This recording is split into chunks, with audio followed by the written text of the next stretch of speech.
Welcome to this explainer. If you're a public health leader, a policymaker, or a regulatory official, you're in exactly the right place. Today, we're unpacking the rigorous methodology behind the World Health Organization's safety standards for traditional medicine. Because, let's face it, trying to safely integrate herbal remedies into a national healthcare system while maintaining strict quality control, it's a massive challenge, but we're going to break down exactly how the WHO tackled it. So let's dive right into this global problem.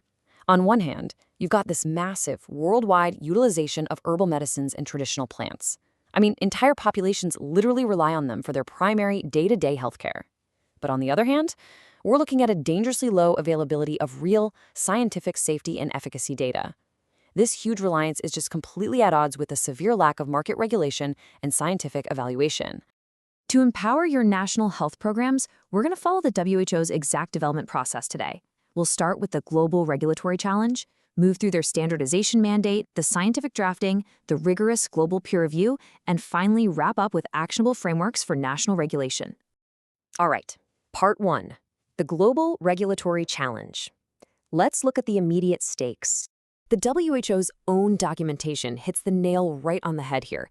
They state, furthermore, in most countries, the herbal medicines market is poorly regulated, and herbal products are often neither registered nor controlled. And that right there is the reality on the ground. Guaranteeing safety, quality, and efficacy is an absolutely critical gap. And honestly, it's likely the exact gap you're actively trying to close in your own medical markets right now. You know, the risks here are incredibly complex and overlapping. In developing nations, you have huge populations relying almost exclusively on traditional practitioners.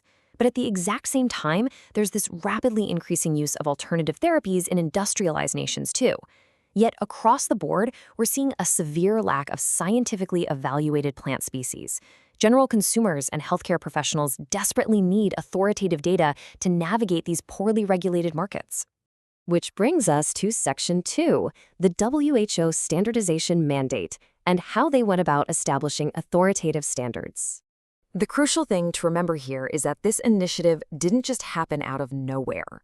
It was born because member states explicitly requested help from the WHO to safely integrate herbal medicines into their systems.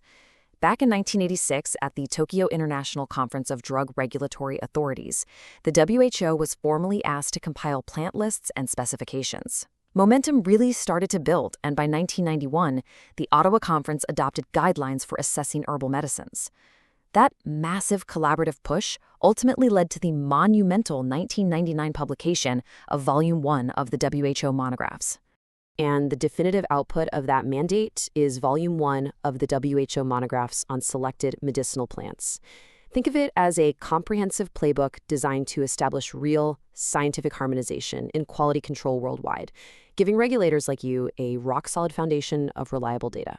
Let's move to Section 3, drafting the scientific monographs, where we'll look at how they actually evaluated the science. This 4-step journey outlines the systematic rigor the WHO applied. First, the 1994 Beijing Advisory Group was tasked with selecting widely used plants that actually had enough potential data to back up safety and efficacy. Next, the systematic drafting was handed over to the WHO Collaborating Center at the University of Illinois at Chicago. That was followed by a global expert review, and finally, the ultimate approval at the 1996 Munich consultation. Now, when drafting these texts, the experts didn't just glance at a few recent studies. They synthesized 2 whole decades of global data. We're talking about an exhaustive, systematic review of scientific literature from 1975 all the way through 1995. Just imagine the sheer scope of pulling from and translating over a dozen international reference books and pharmacopoeias, including everything from the African, British, and Chinese pharmacopoeias to the Dutch, European, French, German, Indian, and Japanese ones. The whole shebang. All right, Section 4, rigorous global peer review. Let's talk about building consensus. Because as regulators, you don't just need data, right? You need to know these standards are absolutely bulletproof. Over 100. That's how many global experts heavily scrutinize these draft texts.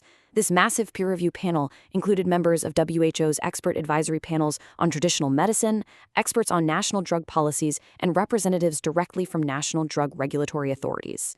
And these experts weren't just from one region. They spanned more than 40 different countries. By pulling in reviewers from all across the globe, the WHO ensured an unprecedented level of international consensus, meaning the resulting standards were robust and genuinely applicable worldwide. All of this remote review eventually culminated in the Munich consultation of 1996. This is where 16 top experts and international regulatory authorities from member states actually gathered face-to-face. Their goal? To really debate the drafts and finalize the authoritative standards that would eventually go to print. And the outcomes from Munich proved this wasn't just some rubber stamping exercise. Out of 31 initial drafts, 28 were approved. 2 were sent back to be reconsidered later once more definitive data came in. But here's the crucial part. 1 was outright rejected due to its potential toxicity. I mean, that absolutely proves that patient safety was the paramount concern at every single step of this process. Finally, Section 5, Frameworks for National Regulation. Let's look at the practical application for you. As public health policymakers, you can take these WHO monographs and use them directly as scientific blueprints to build or refine your own national formularies.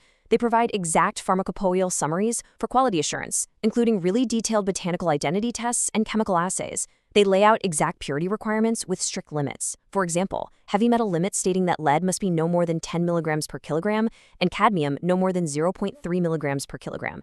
They even include guidelines for testing radioactive residues like strontium-90 and iodine-131. These are literally the exact scientific levers you need to pull to clean up your medical markets. Ultimately, these monographs serve as comprehensive scientific references for everyone, from local physicians all the way up to national regulators. Their core purpose is to promote international harmonization and guarantee rock-solid quality control from the supply chain all the way down to the patient. So as you review your own domestic policies and chart the path ahead for traditional medicine in your country, I want to leave you with this final thought.